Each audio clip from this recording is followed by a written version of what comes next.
سەرباری ناوجێژیری دۆخی کەرکووک لە ڕووی سیاسی و ئەمنیویداریەوە ڕەوشی ڕۆشنبیریش لە شارەکە ڕوو لە پاشەکشەیە. ڕۆشنبیرانی شارەکە ڕایدەگەیەنن لە دوای پرۆسی ئازادی عێراقەوە بواری ڕۆشنبیری لە کەرکووک زۆرێک لە بوژانەوەی بەخۆیەوە بینی بوو، بەڵام لە ئێستادا ئەو بوارە بەرەو کەناری لە ناوچوون هەنگاو دەنێت. لە هەر کۆمەڵگایەکدا بارە ڕۆشنبیریەکە باری سەقافی هەر کۆمەڵگایەکە ئەتوانین بڵێن ڕەکیزەیەکی ئەساسیە یان بنیادنەرە بۆی ئەو کۆمەڵگایە بەرەو پێش بچێ. سەبارەت بە شاری کەرکووک من قساکەم بە حقت ئەوە شتێکی تێبینی کراوە کە ڕۆژ بە ڕۆژ ئەم کایە بەرەو دواوە دەچێ. دیارە لە هەردوو لاوە کەم تەرخەمیە، بەڵام بە ئەساس کەم تەرخەمی حکوومەتە، یعنی ناوەندە ڕۆشنبیرەکان، دەعمین و سەر و شاعیرەکان، چاپخانەکان، کەمی چالاکیەکان، ئەمانە هەمووی وای کردووە نەک هەرچینی گەنج بەڵکو و نووسەران و بیرمەندانیش بە شێوەیەکی گشتی لە پاشەکشیان بەدەوە کە ئەمە بەڕاستی زەنگێکی زۆر مەترسیدارە. کەرکووک لە ساڵانی هەفتاکە با بڵین پایتەختی ڕۆشنبیری کوردستان بووە. هەچی ڕۆشنبیر بووە لەم شارەیە ئینی کردو دوای ئەوەی کە بەهۆی هۆکاری سیاسی و مینانەوە ئێتر ئەم ڕۆشنبیر و نووسەر و وینانەی کە باڵا دەست بوونە قەڵەم باش بوون لە ناو شارەکەیە ئێتر کەوتونەتە سلێمانی هەولێر مایەوە ئەم شارە کێبی باتەڕێەوە.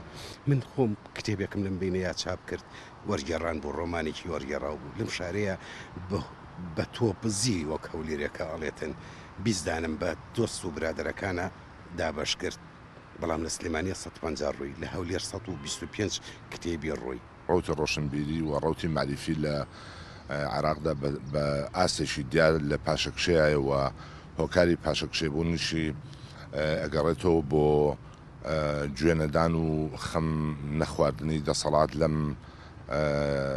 لەم لایەنەی ژیاری کۆمەڵگەی عراقی و بەتایبەتیش لە شاری کەرکووک لە ئاسێکی یەکجار نزمایەوە هەستی جەکرێت تا دێ بەرەو خوار بەرەو داکشانە. دەسەڵات ئەمڕۆ لە کەرکووکە بێگومانی ئەوە مەبەستان لە ڕۆشنبیری کوردیە دش بە هەموو دوش بە کوردە وەکو بوونەوەرێک جای ڕۆشنبیری کوردی، شعری کوردی، ئەدەبی کوردی، ژیان و فۆلکلۆری خەڵکی کوردستان و کوردەواری. بێگومان حیزبە کوردیەکانیش لەمەیە بێ خەتانین، ئەوانیش ئەو مەسەلە گرنگ و زیندەوە ینی ئەو مەسەلە گرنگ و ژیاریان پشتگوێ خستووە.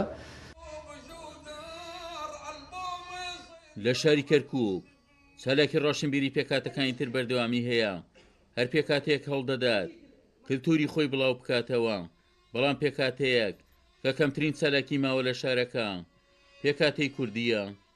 یعنی ڕوتی ڕۆشنبیری لە کەرکووکە بە تەواوەتی یعنی کۆتایی پێهاتووە، جوڵی نییە، پشتیوانی نییە، ناوەندیان نییە، خوین لێ کۆبکەنەوە ڕێکخراوەکانیان دابش بۆتە سەر ڕێکخراوی حیزبیە بە هیچ شێوەیەک. یعنی ڕوتی ڕۆشنبیری ناتوانم بڵێم ڕوتێکی ڕۆشنبیری هەیە لە کەرکووک.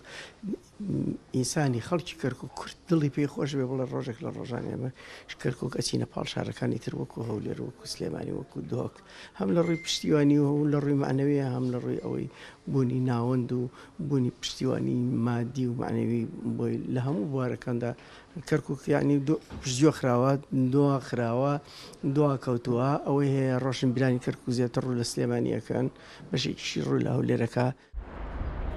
بەپی سەرچاوە مێژوویەکان کەرکووک لە هەفتاکان و هەشتاکانی سەدەی ڕابردوودا گەورەترین ناوەندی ڕۆشنبیری بووە لە سەراستی کوردستان و عێراقیش، بەڵام بەهۆی ململانێ سیاسیەکانەوە کە ڕۆشنبیریەکان لەم شارە پاشەکشەی کردووە و لە ئێستادا جگە لە هەرێم بەغداژەم بواری لە کەرکووک پەراوێز خستووە. عومەر غەریب، کورد سات نیوز، کەرکووک.